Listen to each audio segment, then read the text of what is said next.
Long ago, two Viking marauders captured a lonely nun called Osyth, and they chopped her head off. But they say she then picked up her head, carried it back to her nunnery and died there. And this miraculous act of martyrdom earned her a sainthood, and the pilgrims flocked in, and the local village adopted her name and prospered. Well, that's the story. This little town on the Essex coast is still called St Osyth, but its real origins are a mystery, and the locals have called in Time Team to help them find out when and where their town really began. They also want to know if these ancient timbers sticking out of the nearby creek fit into the story. Could they possibly hold the key to the mystery of St Osyth? We and the locals have got just 3 days to find out.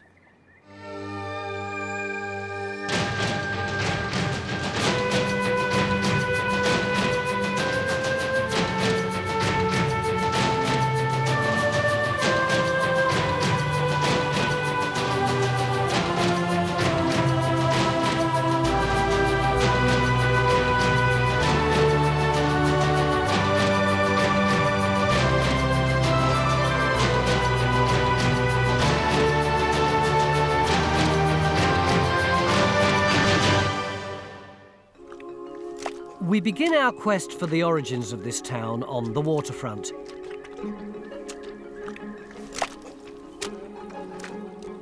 Geophys are testing a peculiar lump between the timbers and the shore.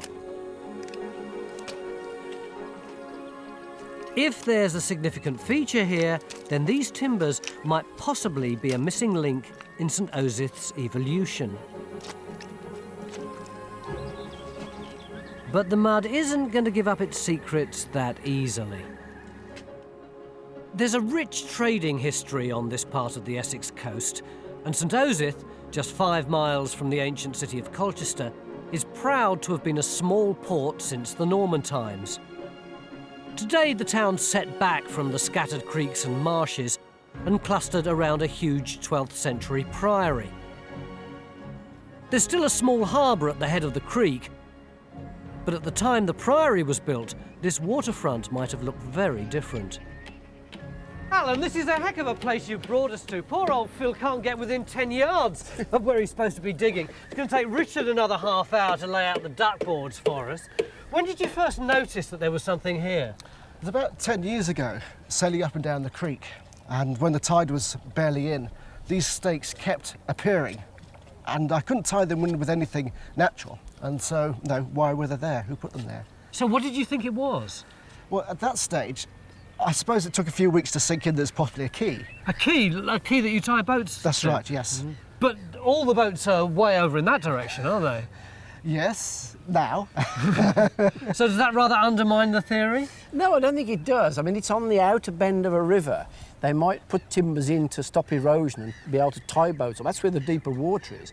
But there's a whole load of other things it could be. It could be part of a fish weir for catching, you know, fish coming in or out. Or it could just be a revetment for this bank.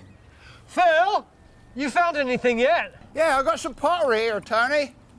There are 10 minutes, and he's already found some finds. Yeah. Before we arrived, Alan discovered loads of pottery in the field behind the creek. Mix asked a few of the locals to field walk this area to see if they can discover any finds that might link this field with our timbers. Field walking isn't easy with a young crop in the ground. Phil, you're the only one of us who's seen this thing close up so far. What do you mean he's the only one? Oh, so I forgot the mud prints. I thought you didn't do mud. I wish we hadn't, to be Why honest. not? Well, look, we've got the edge of the bank there, that's the vegetation. There's the creek, there the timbers. We have got this sort of gravel bank linked with it. But isn't that what we can see with this lump in front of us anyway, John? Yeah. Ah, right. So all your wading around hasn't really come to much fruition? Not a lot. What do you reckon this is? I still think it's something just like a fish trap. Oh, John, stop being so negative. I mean, look at the way it's constructed. It's really substantial. There's all those big timbers down there, and there's other ones laid on edge over there. Why can't it be just something more like a wharf with an access way here? I think that's quite feasible. Raksha, what's your instinct? I think it's something much more substantial because the timbers are running back up to the bank. So I don't see why it can't be something like a mill. you buy a mill? Yeah, it could be. It could be, or it could be a revetment for the side of the river. There's all sorts of Well, possibilities. either way, arguing about it now isn't actually going to resolve it. I'll tell you where we're going to put the trench. We're going to pull the muck away from the timbers in front there to see what the construction is. Then we're going to see whether or not those timbers do extend into the bank, as Raksha thinks they might do. And then also we'll see the construction of the causeway as well. He's telling you what to do, you're the boss. No, but he's right. That's the way we've got to dig it, because we've got to work with the tide here. We've got to work low down until we're driven off by the rising water. I mean, that's what you seem to have forgotten. We haven't got 3 days. We've only got 3 tides. But no tides at midday, Phil. Oh, look, Tony, but by halfway through the afternoon, it's going to be halfway up, which is actually going to cover the base of our stakes. So we've got a fish trap or a revetment or a quay or a mill, and we've got just 3 tides to dig it. That's right. Come on, Raksha, let's get at it. The history of this place is rather vague. After the legendary martyrdom of St Osyth in the 7th century, the first record we have is Doomsday, which tells us that 70 souls were living here by 1086. In 1121, work began on a huge priory dedicated to St Osyth, and it's likely a medieval town would have sprung up around the priory, but we don't know that. It's a funny shaped town, this, isn't it? It is. It's not like what you'd expect from a medieval town at all. What would you expect? Well, normally you get a sort of triangular or rectangular marketplace, and you get these very regular patterns of narrow properties around it, so that even from the map you can see where the town was. You don't have to sort of look at the buildings and ask where it was. But here, you look at the map and you can't see much at all, can you? No, I mean, we're standing just here, and if you look over your shoulder that way, there's the priory, and the church, which is marked on the map here, is just there. And, you know, there's a triangular area here, which, as Mick says, is your classic marketplace, perhaps, but there's no sign of these long, narrow, sort of urban properties that you'd expect at all. If you look at this row here, you know, it's tiny little places. They're places that started as market stalls, temporary, and have gradually got fixed, so there they are, and they've filled all the space up. Not many gardens here. Our task is to establish where the early town of St Osyth was at the time the priory was built. Carenza will mastermind the hunt for the medieval town, so Matt and Bridget and the locals are going to sink lots of test pits to see if there are signs of occupation. In the garden of the Red Lion pub, Matt's looking for rubbish pits at the back of some of the early properties. These might contain the remains of domestic pottery. You see that? There's a bit of a brick there or something, so that's a piece of a brick or tile. So there's evidence that you know, people have been living and doing stuff here already.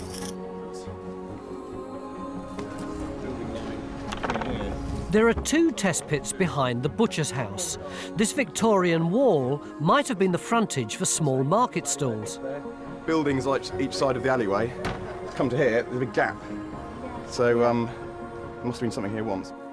But we're not just digging. Carenza and buildings historian Brenda Watkin will be trying to put a date on the oldest houses by identifying medieval architectural features and by dendrochronology, dating wood by taking core samples from the oldest structural timbers.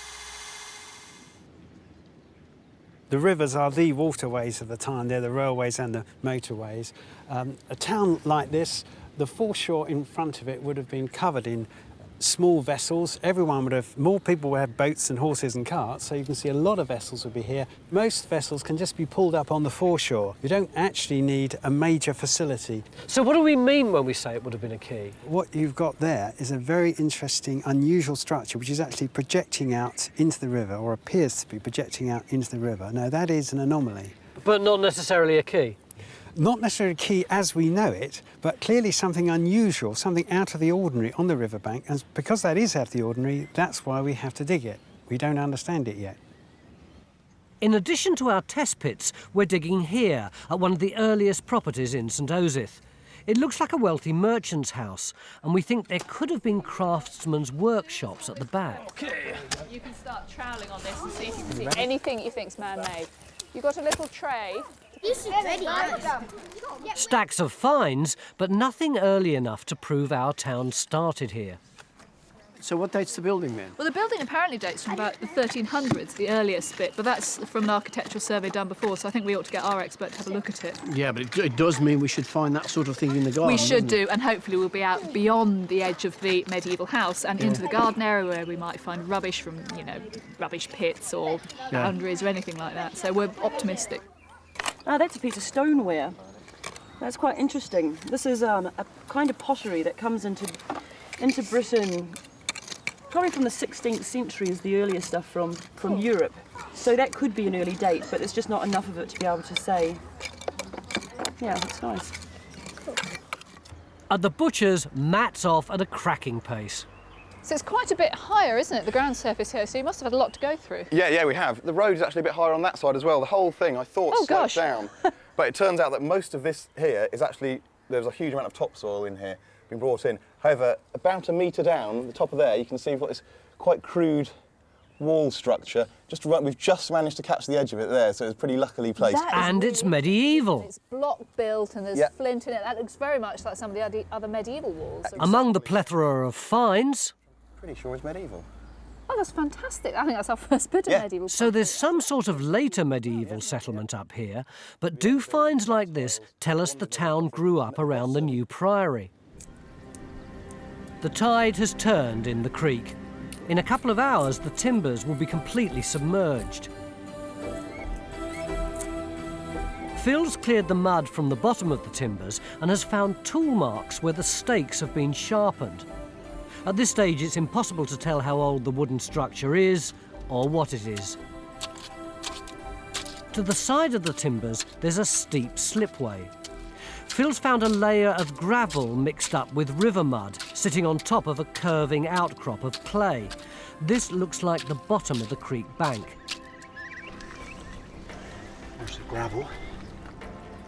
There's stacks of pottery in amongst the deposits. So if that doesn't date it, nothing will.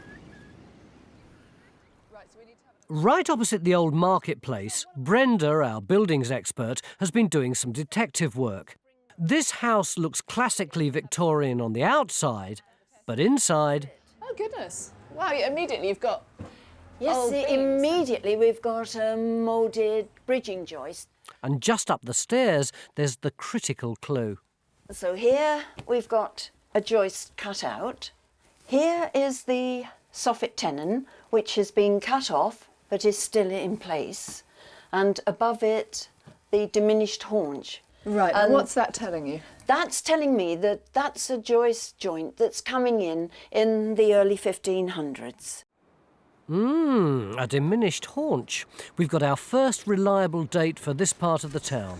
But it's not medieval. It's 400 years later than the founding of the priory. All the pits in the town are producing stacks of good finds. Yeah, more of that slip. Is that the same slipware? That looks potentially medieval. Yeah, absolutely, I'd say. Whether they're the right date remains to be seen. Yeah, it's been knocked around a bit. Tea time day one, and we've already put 2 test pits in the garden of the old house, 2 in the pub, 2 in the butcher's shop, 1 in another house vaguely in that direction, and we've hardly started yet. Why are we looking in the graveyard? Well, because this is the next space that we can get right into the very end of this marketplace, right at the edge of it, and it's the only open area. And are you really happy for us to dig here? Oh, absolutely. That's fine. Are there any rules? Yes, as long as it's on the unconsecrated land. Which is where? Well, it's clearly marked. Look at the boundary here. It follows this line. This side, we've got individual graves within the consecrated ground, and as you move outside, you can see a massive change and all these strong resistance anomalies suggesting maybe cobbled courtyards, building rubble, whatever, but stretching right back from the road. And where are we going to dig? Just about there. Which is where? Clue? Yeah, pretty good clue. By the time Ian's got the turf off, we'll have to pack it up for the day.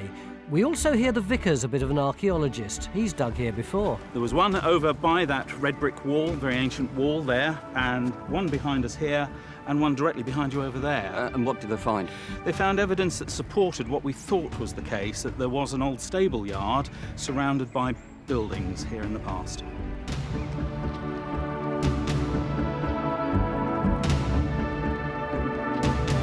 Well, as you can see, things are pretty much ground to a halt here because it's the end of Tide 1.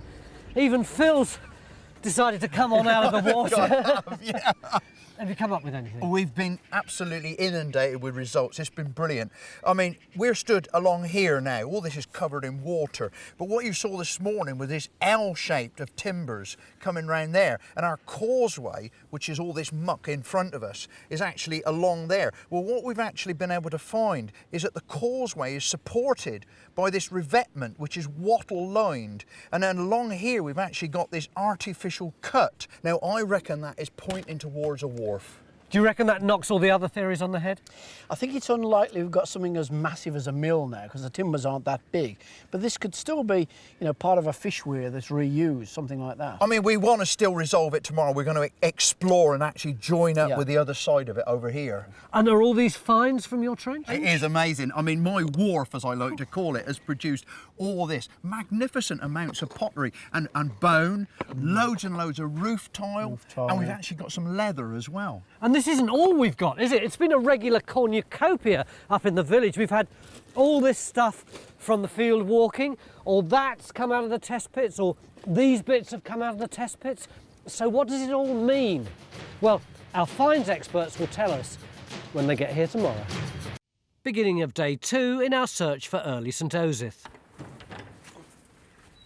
Hey, up, haven't you got a trench to go to? I'm not going to walk past this. What? I mean, it's just beautiful. Look at the quality of the craftsmanship. Look, every flint of that has been shaped up, squared, and then laid. Look, barely get your thumbnail in there. Absolutely magnificent. Craftsmanship, Tony, craftsmanship, that's what that is. This magnificent gatehouse was added to the priory in the 15th century, the same date as most of the pottery that we're finding in the town. But our task is to discover what sort of place this was at the time the priory was built. This morning, this lovely old photo came to light. It's from about 1900, and that church is this church here, except it's the other side. So can you see those buildings there? They would all have been here and here and here and here and here. Why do you reckon there would have been all these little buildings slap bang in front of a church?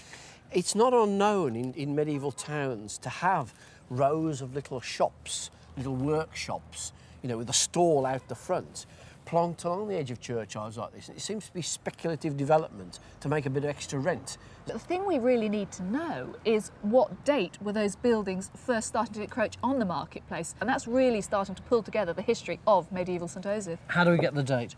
Well, I think it'd be very useful to dig somewhere where those buildings are on the photograph to see if they do start as, you know, speculative shops in the Middle Ages. So, do you mean that we go back in here and sort of stick test pits around here somewhere? Yeah, I mean, this building here could be the end survivor of a whole row.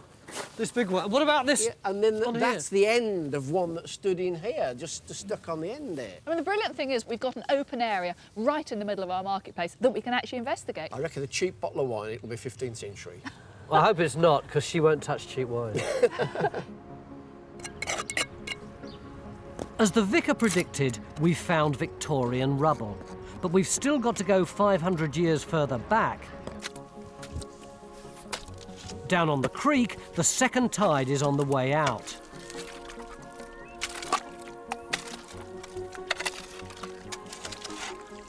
But something's gone horribly wrong. Hey up, Phil.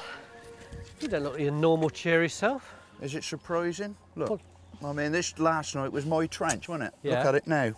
What's happened?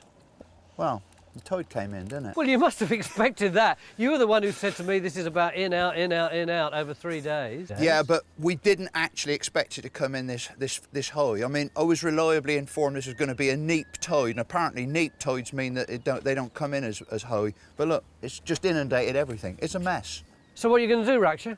Well, there isn't anything that we can do, really. We just have to clean it up and start all over again. It's a bit of a waste of time, though, isn't it? No, it's not a waste of time. There's no point in doing it unless you get it cleaned up and recorded it. We've got to do that. Do you want a hand? I'm glad he's deaf as a post. In our incident room, Paul Blinkhorn has confirmed that the pottery found by Phil at the creek's no earlier than the stuff we're finding in the town. But the finds from the field walking behind the creek are much earlier. just about every grid square is producing sherds of medieval pottery, 12th, 13th century. Cool. Yeah. So this is where the early stuff's coming Yeah, from? the earliest stuff I've seen so far is all from the field walking. It's all local wares. There was medieval pottery kilns just north of Colchester, producing grey sandy wares in the 12th and 13th century, and this is what we're getting. Even this bit with a bit of green glaze, a bit of slip on it, might have come up from London possibly. Right. But there's one... grubby stuff, isn't it? It's quite nasty, that bit, actually. It's quite crude. There's one outside possibility that this thing might be Saxon-Norman. Oh, come on, Paul, how can you tell that? The fabric. I mean, it's a very, very battered sherd, but there was a lot of very high-quality pottery being made in East Anglia in the late Saxon period, the Thetford wares. Well, this obviously isn't it. That might be a bit of Thetford ware. It's very beaten up and it's very battered, but the fabric's a little bit different to the other stuff. It seems to be slightly finer. But anyway, getting back towards the Norman conquest with this stuff. Yeah, we're talking 1050, possibly even a little early bit earlier. Middle Ages for this. It's consistently 12th and 13th century, the background noise. Well, that's all very interesting, isn't it? Because it looks as if the jetty where Phil is similar sort of date to what's going on in the town, and the early stuff is actually in the field at the back. That's confusing. The timbers by the creek are 16th century, and there's no sign of any settlement around the priory before the 15th century. So much for the planned medieval town. The stuff that's remotely contemporary with the start of the priory is a mile away in a wheat field behind the creek. Mick's sure that the only way of explaining this conundrum and seeing what, if anything, was going on down there is to send in geophys. The historical documents tell us that early St Osyth was full of tradesmen who could have serviced a growing priory town, including the usual suspects, carpenters, potters, brewers. Well, there are one or two with rather more unusual names. There's a chancellor, who might be a court official or usher, and there's a man who's possibly a gauger. What's that? A type of customs official or excise man. So does that imply that there was quite a lot of money around? I think, yeah, one could expect there to be a number of merchants, and another man's called a chapman, which is a sort of petty trader or merchant. What sort of population would there have been? Well, our best evidence comes from the late 14th century in the poll tax, and that implies a population of perhaps 500 to 600 people. In the 16th century, would there have been the same kind of merchants and sellers around here? Oh, very much so, I think, but we've actually got the record of a far greater range of trades at that time. So we've got a tanner, a glover, a butcher, a weaver, so great variety. Anybody to do with the harbour? Yeah, very much so. There's record of 5 mariners and a shipwright, so clearly boats were being built here in the early 16th century. Hey Phil, it's getting more and more precarious down here the more people use your duckboards. Oh, come on, stop making a fuss. Oh, you've cheered up now, haven't you? You should have seen him this morning. He was giving me a lot of stick for coming down here as well. We've had real fun down here this morning. We've got a dock. What do you mean by a dock? What you're looking at is a place where a boat would have slipped in through there. Do you see this big area of clay? It's all a big area of clay. No. You want me to get over there and show you, don't you? Look at the yellow underneath, that's the clue. Oh, blimey, This Phil, stuff steady. here, that's the actual natural, and it comes way across there and goes up the other side, and in the middle of it is this great big dollop of grey clay. So the boat is going to fit into there. It's going to be protected on this side by these timbers, and we've got along there a load of wattle that actually the boat would have slipped up against. And beyond that, we've got our gravel causeway, which is where you would have unloaded and offloaded the boat. And the actual front of that causeway is supported by a wattle fence. Now, when that wattle fence actually rotted, all this gravel, which is part of the causeway, collapsed and fell into the dock. And on that side, we've actually got another wooden frontage, which is comprising of boards, but in the front of that is also wattle-lined. Can we dendrodate this wood? No, we can't. I mean, unfortunately, the timbers, I think they need about 50 rings or something like that. The timbers are just not big enough to actually be able to get a date. But, you know, there's an awful lot we can get out of this, isn't there, with the timbers and everything you've got. It's a question of whether I can get out of it. One big question, though, when was it? Yeah, well, I think we know that now because Paul's gone through the pottery that Phil found up on the top there, and it's a closely datable group. He's got one lot of stuff that's about 1600 to 1650, and the rest of it's post-1650. So we're looking at a 17th century dock. That's good, I've been here all morning. I haven't got the foggiest idea how old it was. Shame it's not medieval, though. See if you can find us a medieval key. Do you want a hand out? Are you all right? No, he's all right. Thank you, friend. No, don't pull. Don't pull, you silly old fool. John's already got the geophysics results. John, you can't have geophysics this entire field. We've done a pretty big chunk to start with. It looks pretty busy, doesn't it? Yeah, I mean, there's anomalies right along the river frontage. I mean, that's where Phil's trench is in there. And there's these responses.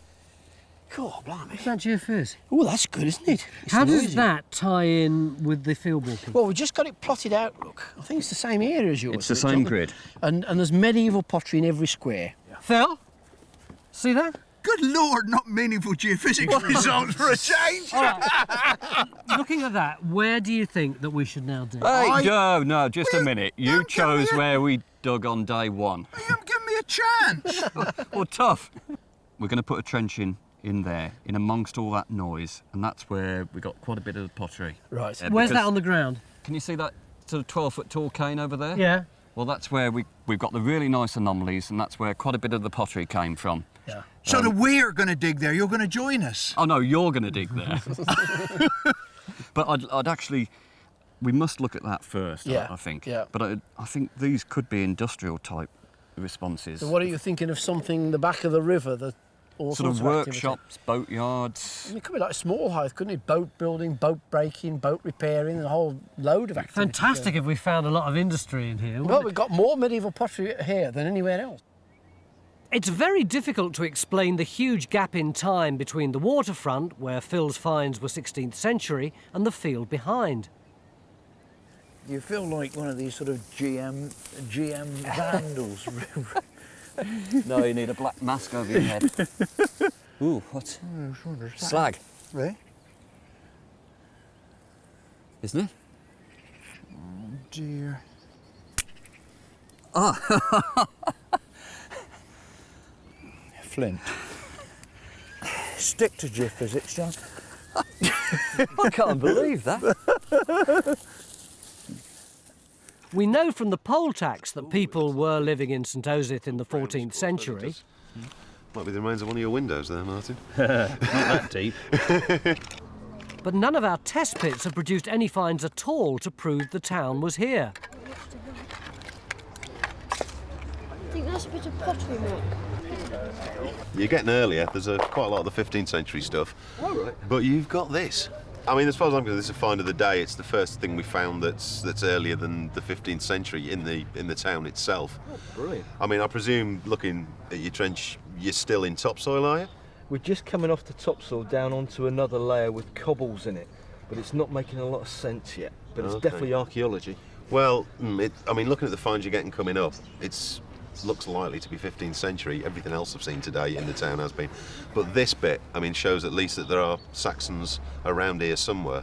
I mean, Yes, we've got an earlier find, but is it too early? This pit doesn't look deep enough. By now, pretty well all of our test pits have hit the bottom, and there's still a horrible gap of 300 years between the founding of the priory in 1121 and our 15th century finds in the town. What do you think's going on, Matt? Well, the only explanation really is that we're in the wrong place and that the centre of medieval St Osyth is not actually here on this side of the priory. Do you think that's right? I don't think it was here at all. I think we've got the priory over there, we've got the harbour, the creek over there. If you're going to do a town, you're going to put your settlement near those things, so that's going to be pushing it over the other side of the priory. Plus, an old house here. This is the oldest recorded building, 1300s, absolutely no medieval whatsoever. The features suggest agriculture, so this could just be a farmstead with the settlement over there. Paul, I have to say, that isn't the noises that Mick and Carenza were coming out with this morning. Well, it might not be, but whenever I've seen pottery assemblages from a medieval town or settlement of any size, you invariably find lots of early medieval pottery mixed up in the late medieval and early post-medieval deposits. That just isn't happening here. There's not one single scrap of medieval pottery before the 15th century, apart from one church of Saxon. Looking at this, I can't see how there could be any medieval archaeology here before the 15th century. It just doesn't look right. It just doesn't look as if there is any. Carenza's not happy. There's absolutely no sign of an early St Osyth springing up around the priory during its first 300 years. No, I mean, we would have expected to find more 12th and 13th century pottery, I think, in the buildings around that open space of the marketplace. And I do find that odd. You know, it doesn't look as if this has got a built-up series of properties around this marketplace by, say, the 12th and 13th centuries. Come on, that is a problem. Well, it may be that the marketplace was bigger than we thought. Sometimes they're an awful lot bigger before they get infilled. We've got a building of 1500 here that's built up against buildings that are already in existence. We've got one of 1350 here. And we've got Saxon pottery turning up in the churchyard. There seems to be an early focus on activities around the church. I mean, I think it's odd that all the points that you're making there, they're all late. You know, you're talking about a 15th century building here, a 14th century building here. Where's the 12th and 13th century stuff? We have only dug small test pits. I still think we've got time. It would show up. OK, so where is the 12th and 13th century? All the 12th and 13th century pottery is down by the edge of the river. So I think one possibility must be that it is down there and that this is later. I mean, certainly what we don't have is a regularly planned market town laid out by the priory. Is this sort of DIY town? We wouldn't be in this mess if we got a proper planned town, would we? OK, so the big question is the medieval town by the church? Is it to the north? Is it down by the harbour? Is it just a higgledy-piggledy town that hasn't got a centre? Or is it somewhere else? Absolutely. Or are there several marketplaces? Let's find out tomorrow. 2 days ago, we came here to the Essex coast to try and find the medieval origins of the town of St Osyth. And have we found them? No, we haven't. We've dug hole after hole in the present-day town and come up with nothing at all that's earlier than late medieval. So, with just 1 day left, Mick's decided to throw virtually all our resources into this field next to the creek. Why here, Mick? Because the field walk-in here produced the earliest pottery from St Osyth that we've got so far. You know, the large collections of 12th and 13th century stuff came from across this slope here. We've also put the geophysics in here, which has got a great swathe at the bottom of this field, just above the creek, in fact just above where Phil was digging. And John tells me that a lot of this indicates settlement activity. Some of it is probably industrial activity as well. OK, so what are we going to do? Well, it's a big area to deal with. And we've only got 1 day to deal with it. So what we thought we'd do is dig some long trenches with a machine. Well, I say long trenches, perhaps 5 by 1, something like that. Clean them up and see what's in there. And that will give us a sample across quite a large area to see whether we've actually got structures and whether we've got more finds. But why here, so far away from the present-day town? Well, it's probably something to do with the fact that there's a port or trading going on the river. And it's not unusual, of course, for places to move about. You know, we tend to think of towns as static and villages as static, but over a period of 1,500, 2,000 years, they do move about as their fortunes and economics change. So it doesn't surprise me that they might have lived down here at one stage, a lot of trading going on. They may have lived up by the priory when that was in existence, servicing that, lived round the town, you know, servicing a market which is supplying the local area at another time, and the fortunes of these places are changing from time to time. So I'm quite confident we're going to get something here at the moment. He's written a book on that. It's still available as well. John Geophysics has pinpointed a number of big anomalies. And no sooner can Henry confirm the position than a new trench is born. Everyone's getting stuck in. That's fantastic. Excellent. To your level. By lunchtime, we should know if Mick's dig or bust strategy has paid off. Gus, our harbour expert, is examining the timbers in Phil's dock. Hopefully, he can tell us if the structure related to the town or the field behind, or both. Most of the town trenches have shut down, as after 2 days there's no tangible evidence of a settlement earlier than the 15th century. But Martin the vicar isn't giving up. Looking good. Back by the creek, Mick's gamble hinges on the geophysics. And quite understandably, John's a little nervous. Just kind of, we're losing it here, we'll have to clean this back a bit. There's this massive great blob here, so I'm wondering if we've got a couple of intercut rubbish pits or something. It's domestic rubbish, it's tile, it's shell, bits of pottery. One sherd is 12th century. Really? Definitely, yeah. Maybe slightly earlier, it could be Saxon Norman. Well, I think that's a victory. I think you got it right, John. Do you want that in writing? Rubbish pits could mean houses. John's identified 7 anomalies. So, Paul's here, fills here, and Raksha's finds suggest there was shipbuilding here. We seem to have found your anomalies. There's lots of metal and nails and things. That's all within this pit. That's all within this pit. So you did well on your geophysics this time then, John. Keep saying that. I'm on a victory tour at the moment. A what? A victory tour. Victory tour. Well, if you're in so victorious a mood, what have you got on your printout for this? This is actually the anomaly. It's one of the strongest we've got. Okay. I mean, it looks like fired brick. I wonder whether it's not a furnace, a smithy. Ah, well, that would be... Because... That would be... Because... Oh. Look what I'm getting. Lots of clinker and stuff like that, masses of it. And that isn't flint, is it? No, John, that's not flint.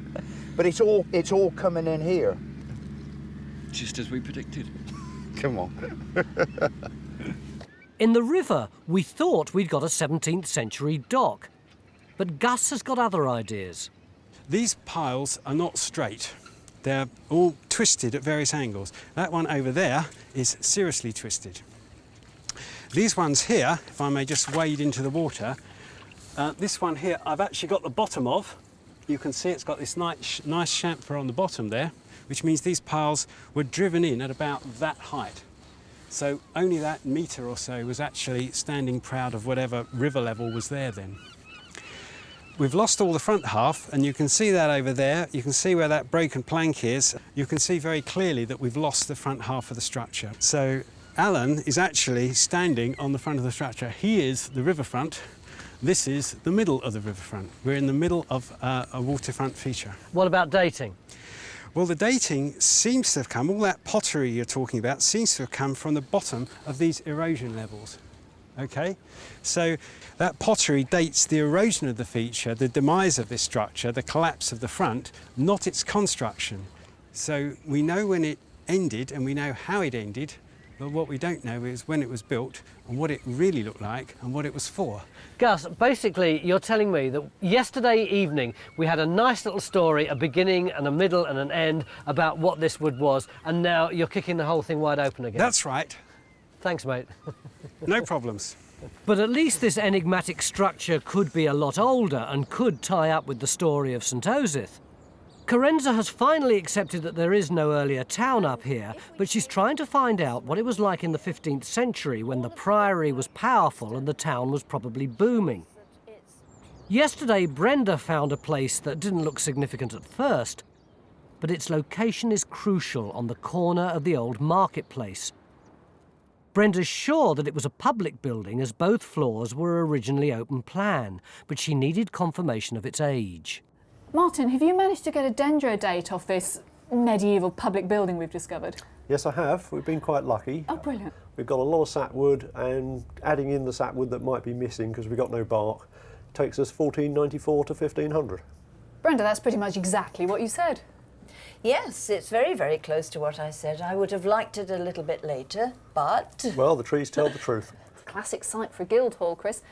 Do you think it was a guildhall? Have we got any historical evidence for a guild? Yes, well, we've got a good tie-up with the documentary evidence because in the 1524 taxation, the guild was recorded paying tax on its possessions. So this tells us that St. Osyth was a small booming town with thriving guilds at the beginning of the 16th century. Sadly, this was probably the peak of its prosperity, as the fortunes of St. Osyth waned after Henry VIII dissolved the priory 50 years later.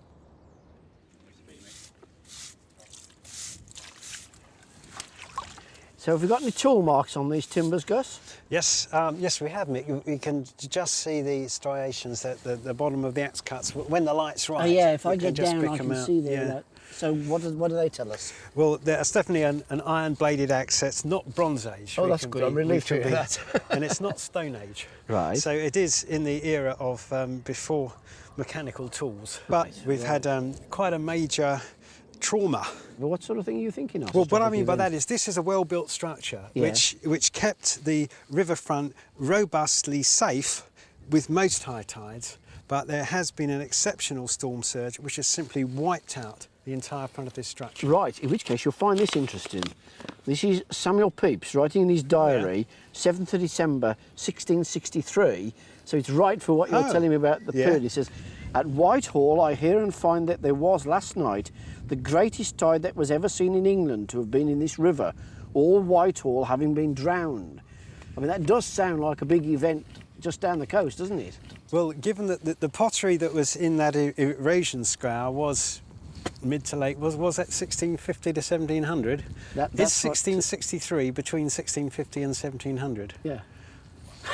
Must be the flood then. Well, Samuel Pepys was right. I'm always a bit wary about one event causing something, but clearly, you know, damaging tides like that must have happened. It was an event like that, an unusually high catastrophic event which destabilised the structure which had otherwise served quite sensibly, quite robustly to keep most tides out.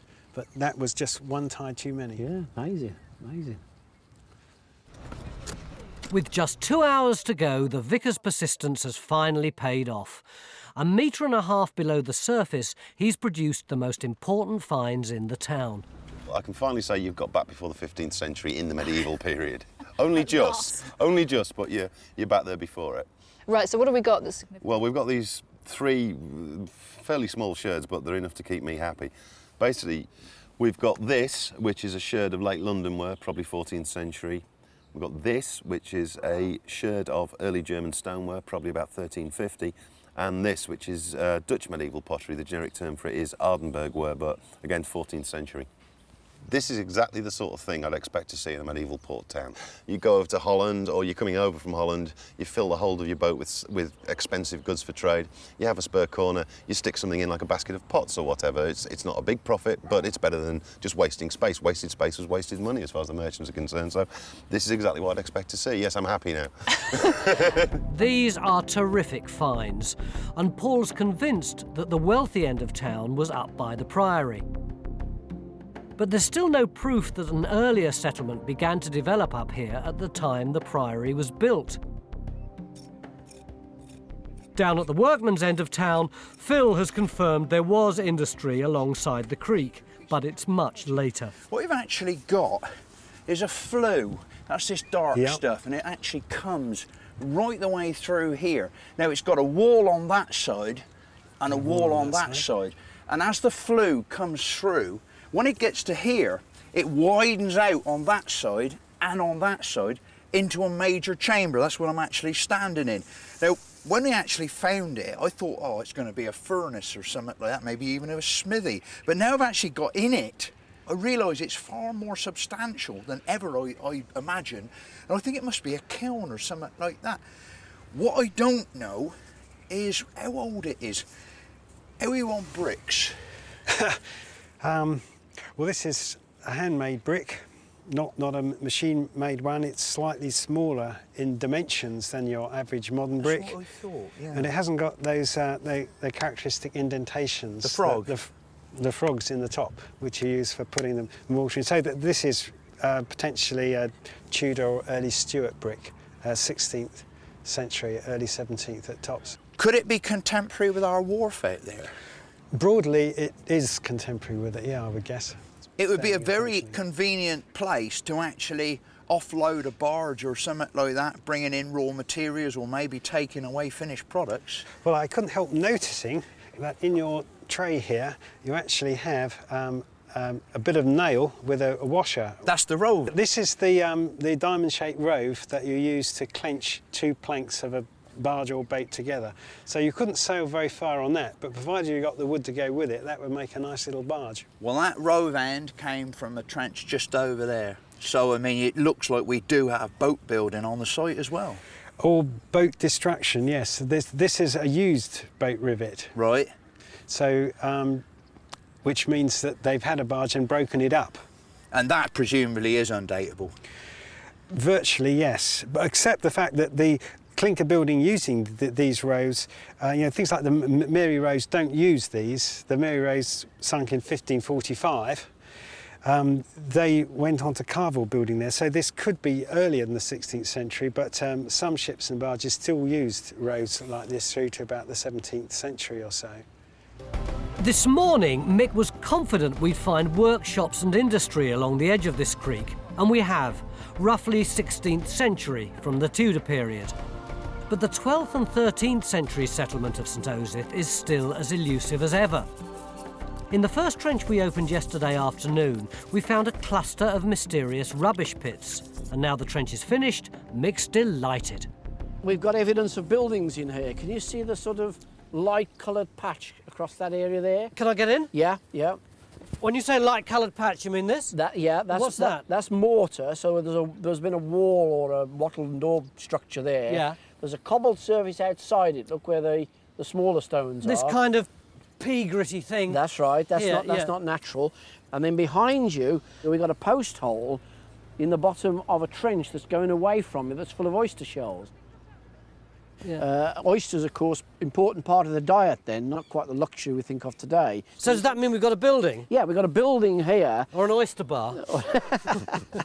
Well, we've got a building, you know, one of probably many that went across the site. But we've got no date. Well, we have. I mean, most of the pottery that's come in from these features is 15th century. Then we're no nearer finding the medieval than we were, are we? Yes, we are, because we've got lots of residual pottery. That's earlier pottery that's mixed into later features.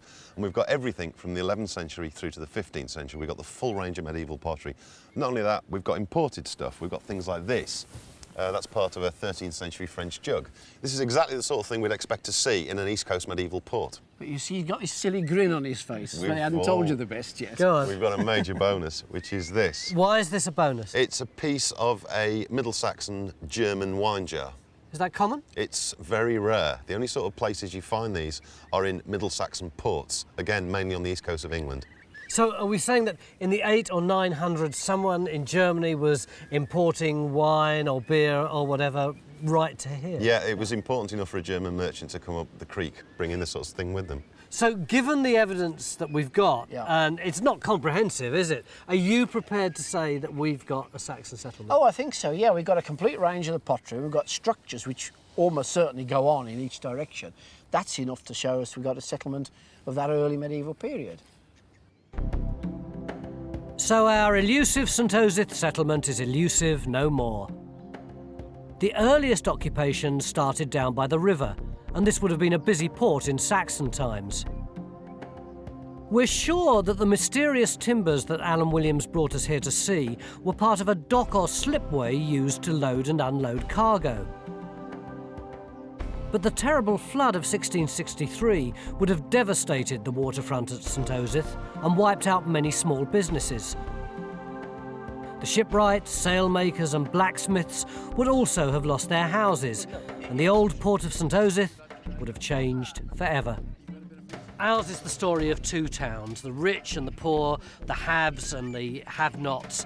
We've got in the priory people like Brother Mick deep in prayer and contemplation. In the posh house we've got Lady Carenza feasting on imported pottery, looking down on the plebs like Phil and I, eating ordinary people's food and trying to scratch a living. People's beer, yeah. Down by the creek. Cheers, everyone.